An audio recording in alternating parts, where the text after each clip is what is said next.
Chapitre 3, vidéo 2. Grand 2, division euclidienne. Petit 1, introduction et vocabulaire.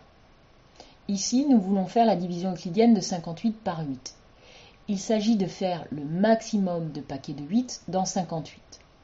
Je peux au maximum faire 7 paquets de 8, puisque un paquet supplémentaire, ce serait trop grand, 8 x 8, 64.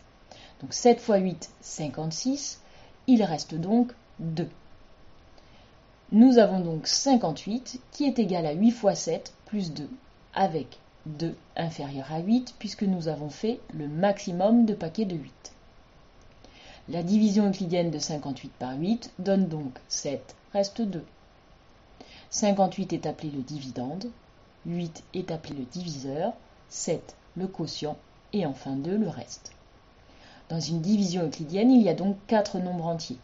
Le dividende est égal au diviseur fois le quotient plus le reste, avec toujours le reste inférieur au diviseur puisqu'on fait le maximum de paquets. Effectuer une division euclidienne, c'est chercher deux nombres entiers, le quotient et le reste. Petit 2, technique opératoire. Ici, il s'agit d'effectuer la division euclidienne de 1912 par 24. Ici, les nombres sont grands et c'est donc plus compliqué que tout à l'heure.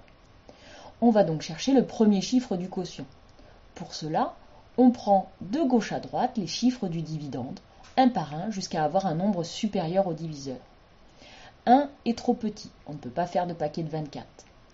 19 est trop petit, on ne peut pas non plus faire de paquet de 24.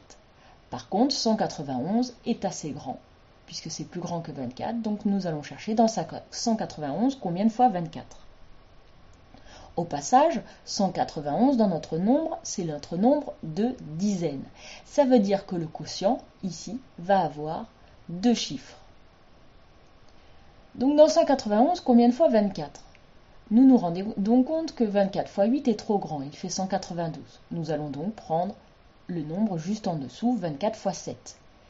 7 fois 24, 168, que nous enlevons à 191. Il reste 23. Nous allons maintenant chercher le second chiffre du quotient en abaissant le chiffre suivant, le chiffre 2, le chiffre des unités, qui va nous donner le chiffre des unités du quotient. On obtient 232 et on recommence comme tout à l'heure. Dans 232, combien de fois 24 au maximum? On y va 9 fois 24, 216. Nous retirons les 216 au 232, il nous reste 16. Conclusion, 1912. C'est 24 fois 79 plus 16.